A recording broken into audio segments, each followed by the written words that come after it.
आ गई है एक और नई वीडियो के साथ रीजनल लैंग्वेज हिंदी से रिलेटेड। तो hello everyone, this side Anjali Arya और आज हम लोग करने वाले हैं रीजनल लैंग्वेज हिंदी के कुछ पीवाईक्यू क्वेश्चन। तो पहले हम सिलेबस को देख लेते हैं। सिलेबस में आपका दिया है जनरल अवेयरनेस, जो कि special emphasis in the field of education हम कर चुके हैं बहुत अच्छे से। 13-14 लेक्चर हमारे इसमें हो चुके हैं, जिसमें मैंने आपको स्वतंत्रता से पहले एजुकेशन सिस्टम कैसी थी, स्वतंत्रता के बाद एजुकेशन सिस्टम कैसी थी, उसके बाद हमारी जो नेशनल पॉलिसी है वो है 1968 वाली, 86 वाली और 2020 वाली हम कर चुके हैं। इसके साथ ही कुछ महिलाओं की जो कमेटी है वो भी हम कर चुके हैं एजुकेशन से रिलेटेड। तो नॉलेज ऑफ आईसीटी कंप्लीट हो चुका है। टीचिंग एप्टीट्यूड की 2 थ्योरी क्लासेस हुई और साथ में एमसीक्यू पीवाईक्यू मैंने कराई हैं। उसके बाद जनरल इंग्लिश में आपका एमसीक्यू कराए हैं, साथ में एक टॉपिक आर्टिकल का कंप्लीट हो चुका है। जनरल हिंदी कंप्लीट हो चुकी है।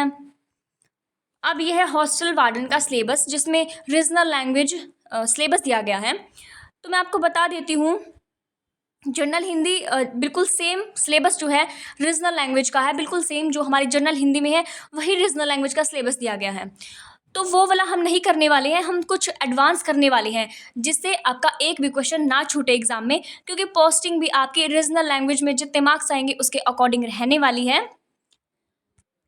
तो इसको हम स्किप नहीं कर सकते। मैंने रीजनल लैंग्वेज में एक थ्योरी का टॉपिक पढ़ाया है आपकी वर्णमाला से रिलेटेड, तो आप उसको ज़रूर देखना और मेरे को ज़रूर बताएं आपको थ्योरी भी करनी है या फिर आपको सिर्फ एमसीक्यू करनी है। तो चलिए हम क्लास को करते हैं स्टार्ट। आज का ये रहने वाला है हमारा पहला क्वेश्चन। और क्लास स्टार्ट करने से पहले आपको क्या करना है, लाइक भी करना है, शेयर भी करना है और सब्सक्राइब भी करना है, ठीक है। तो चलिए देख लेते हैं पहला क्वेश्चन क्या कहता है। तो पहला क्वेश्चन कहता है, निम्नलिखित में से हिंदी भाषा की लिपि कौन सी है। आपका फेवरेट क्वेश्चन है ना, बहुत बार हम कर चुके हैं। कौन सी होगी, देवनागरी लिपि। कौन सी, देवनागरी लिपि। तो बताएं। सेकंड क्वेश्चन है आपका, हिंदी भाषा में बोलियों की संख्या कितनी है। कितनी बोलियां होती है हिंदी भाषा में। आपने हिंदी रीजनल लैंग्वेज चूज किया है, आपको पता होना चाहिए कि हिंदी भाषा में कितनी बोलियां होती हैं। तो हिंदी भाषा में बोलियां होती है 18। कितनी होती है, 18। और संविधान की 8वीं अनुसूची में कितनी भाषाओं का जिक्र किया गया है, 22 भाषाओं का जिक्र किया गया है संविधान की 8वीं अनुसूची में। उसके बाद तीसरा क्वेश्चन हमारा कहता है कि हिंदी भाषा का कौन सा रूप मानक हिंदी के रूप में स्वीकार किया गया है। क्वेश्चन क्या कहता है कि हिंदी भाषा का कौन सा रूप है, पूर्वी हिंदी है, खड़ी बोली है, पहाड़ी हिंदी है या पश्चिमी हिंदी है, कौन सा रूप है जो कि मानक हिंदी के रूप में स्वीकार किया गया है। तो बताएं इसका आंसर क्या होगा। तो इसका करेक्ट आंसर हो जाएगा खड़ी बोली। खड़ी बोली जो है उसको मानक हिंदी के रूप में स्वीकार किया गया है। तो मुझे आप बता सकते हो, थ्योरी पढ़ना चाहते हो इन सबसे रिलेटेड जो ये लिखे हुए हैं यहाँ पे। तो अगला क्वेश्चन कहता है कि हिंदी की उपभाषाओं की संख्या है। हिंदी की उपभाषा कितनी होती है, 8 होती है, 13 होती है, 7 होती है, 5 होती है। बताइए क्या इसका करेक्ट हो जाएगा। तो यहाँ पे करेक्ट आंसर होगा हिंदी की उपभाषाएं होती है 5। कौन कौन सी होती है, आपकी पूर्वी हिंदी होती है, पश्चिमी हिंदी होती है, राजस्थानी होती है और आपकी होती है जो बिहारी हिंदी होती है और दूसरी होती है पहाड़ी, ठीक है। उसके बाद अगला क्वेश्चन हमारा कहता है कि हिंदी भाषा के वर्तमान स्वरूप को विकसित और संस्कारित करने में महत्वपूर्ण योगदान किसका है। बताएं। हजारी प्रसाद द्विवेदी जी का है, महावीर प्रसाद द्विवेदी जी का है, अज्ञे का है और बाबू गुलाब राय का है। किसका है बताएं। तो यहाँ पे करेक्ट आंसर हो जाएगा महावीर प्रसाद द्विवेदी। क्या हो जाएगा, महावीर प्रसाद द्विवेदी इसका करेक्ट आंसर हो जाएगा। तो इसकी थोड़ी सी थ्योरी हम कर लेते हैं क्या है, मतलब कि महावीर प्रसाद द्विवेदी। तो इन्होंने हिंदी के साहित्य में बहुत ज़्यादा कंट्रीब्यूशन किया है। उन्होंने अनेक पत्र लिखे हैं, पत्रिकाएं लिखी हैं। उनके कंट्रीब्यूशन के कारण ही उनको हिंदी साहित्य का दूसरा युग कौन सा था, द्विवेदी युग, उसके नाम से जाना जाता है। तो ये जो हमारा द्विवेदी युग है वो महावीर प्रसाद द्विवेदी के नाम से जाना जाता है। और जो इम्पोर्टेंट क्वेश्चन हो जाता है वो हो जाता है कि हिंदी की जो प्रसिद्ध पत्रिका है, कौन सी पत्रिका, सरस्वती पत्रिका, उसका संपादन भी महावीर प्रसाद द्विवेदी जी ने ही किया था। और जो स्वतंत्रता आंदोलन था उसमें इनका मेन रोल था, उसमें इन्होंने बहुत कंट्रीब्यूशन किया। अगला क्वेश्चन देख लेते हैं। छठा क्वेश्चन कहता है कि भाषा जो है शब्द की उत्पत्ति किस धातु से हुई है। बहुत बेसिक क्वेश्चन है, सबको पता होगा कि जो हमारी भाषा शब्द की उत्पत्ति है वो हमारी भाष धातु से हुई है। उसके बाद अगला क्वेश्चन कहता है निम्नलिखित में से कौन भाषा का अंग नहीं है, बताएं कौन सा होगा। तो शब्द भी होता है, ध्वनि भी होता है, वाक्य भी होता है। ध्वनि से मिलकर क्या बनते हैं, वर्ण बनते हैं, वर्णों से शब्द बनते हैं और शब्दों से वाक्य बनता है। लेख का तो इसमें कोई काम होता ही नहीं है, तो इसका लेख जो है डी करेक्ट हो जाएगा। अगला क्वेश्चन कहता है कि भाषा का निर्माण इनके संयोग से हुआ है। भाई किन के संयोग से भाषा का निर्माण हुआ है, शब्दों के, ध्वनि चिह्न के, विचार के और वाक्य के। शब्द भी कंट्रीब्यूट करते हैं, वाक्य भी कंट्रीब्यूट करते हैं ना, तो विचार का तो यहाँ पे कोई रोल है ही नहीं, तो ध्वनि भी कंट्रीब्यूट करते हैं। तो जो बेसिक चीज़ है, तीन तो हम आंसर नहीं कर सकते, तीनों तो नहीं कर सकते, आंसर तो कोई एक करना है। तो जो सबसे बेसिक वाला है, बेसिक कौन सा है, सबसे स्टार्टिंग में क्या आएगा, ध्वनि आएगी, ध्वनि के बाद वर्ण आएंगे, वर्णों के बाद शब्द आएंगे, शब्दों के बाद वाक्य आएगा। तो यहाँ पे ऑप्शन सी करेक्ट हो जाएगा। अगला क्वेश्चन क्या कहता है कि आधुनिक भारतीय भाषाओं का विकास किस भाषा से हुआ है, शोरसेनी है, मागधी है, अपभ्रंश है, प्राकृत, बताओ कौन सा होगा। तो आधुनिक जो भारत की भाषाएं हैं उनका विकास हुआ है कौन सा, अपभ्रंश से। चलो इसकी थोड़ी सी हम थ्योरी कर लेते हैं। देखो ये है आपकी अपभ्रंश, ठीक है, जिनसे हमारी आधुनिक भारतीय भाषाओं का विकास हुआ है। जो हमारी शोरसेनी है उससे हमारी पश्चिमी हिंदी है, राजस्थानी है, पहाड़ी और गुजराती, इनका विकास हुआ है। पिशाची से हुआ है लहंदा का और पंजाबी का।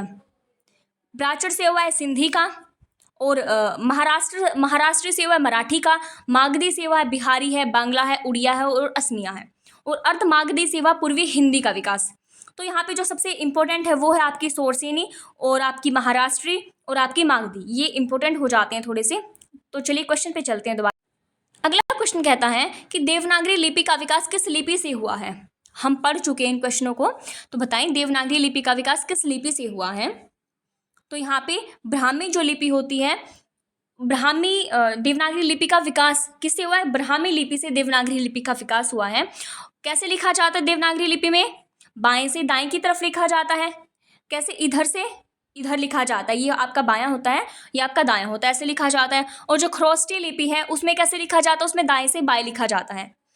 जो हमारा दक्षिण भारत है उसकी लिपि होती है खरोष्टी।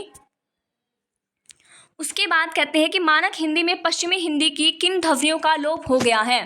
जो हमारी मानक हिंदी है उसमें पश्चिमी हिंदी की कौन सी ध्वनि उनका लोप हो गया है, तो वो उसका हमारा करेक्ट आंसर हो जाएगा जो द्वित ध्वनि है उनका लोप हो गया है। ये कौन सी होती है, जो दो समान व्यंजन एक साथ जिसमें यूज़ किए जाते हैं उनको हम द्वित ध्वनियाँ कहते हैं। फॉर एग्जाम्पल जैसे कि ये बच्चा लिखा हुआ है, यहाँ पे सेम व्यंजन है, दो बार इनका एक साथ प्रयोग किया गया है। उसके बाद अगला क्वेश्चन कहता है कि व्याकरण और वर्तनी की दृष्टि से शुद्ध भाषा कौन सी होती है, बताओ क्या कहलाती है व्याकरण और वर्तनी की दृष्टि से शुद्ध भाषा। तो साहित्यिक भाषा कहलाती है, व्याकरणिक भाषा कहलाती है, मानक भाषा कहलाती है, प्रांजल भाषा कहलाती है। तो प्रांजल दहिया वाला प्रांजल नहीं है, यहाँ पे भाषा की यहाँ पे बात की गई है। बताओ कौन सा यहाँ पे करेक्ट हो जाएगा। तो यहाँ पे जो करेक्ट हो जाएगा वो हो जाएगा मानक भाषा, ठीक है। जो व्याकरण और वर्तनी की दृष्टि से शुद्ध होती है वो आपकी मानक भाषा होती है। उसके बाद अगला क्वेश्चन कहता है कि आज संचार माध्यमों में हिंदी भाषा के किस रूप का प्रयोग होता है। टकसाली का होता है, पश्चिमी का होता है, मानक का होता है, आम फहम का होता है, ठीक है।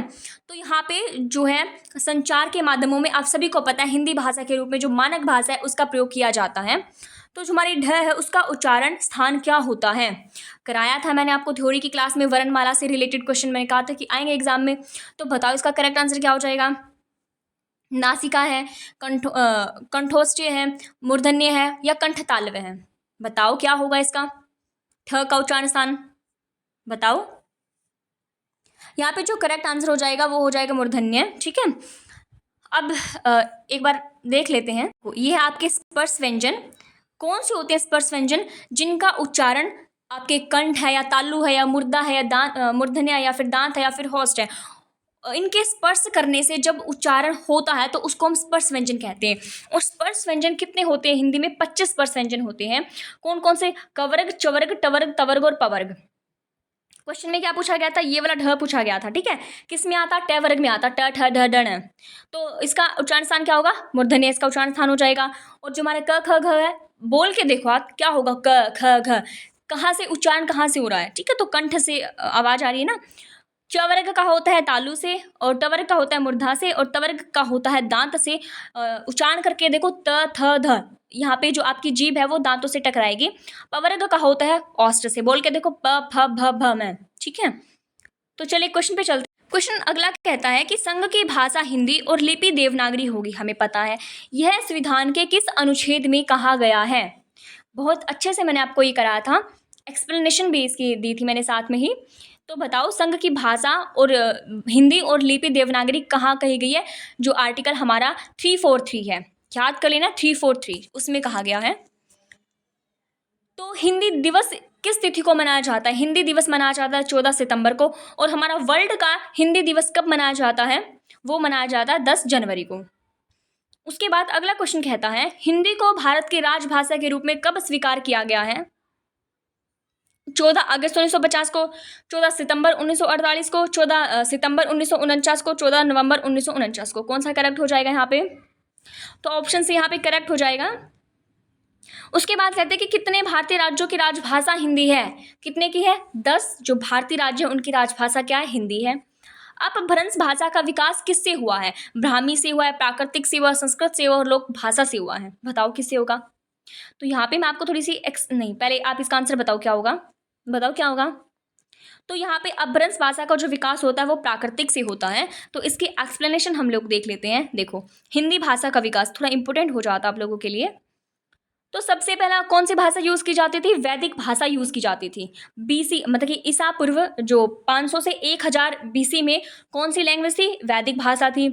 जो बीसी होता है ना, बीसी, उसमें टाइम क्या होता है? उल्टा चलता है। और जो हमारा एडी है उसमें टाइम सीधा चलता है। तो आपने देखा होगा इसमें 500 से 1000, 1000 से 500, 500 से 1, इसमें टाइम क्या उल्टा चल रहा है। उसके बाद देख लेते हैं पहले हमारी कौन सी भाषा थी? वैदिक भाषा थी। वैदिक भाषा 500 से 1000 बीसी में।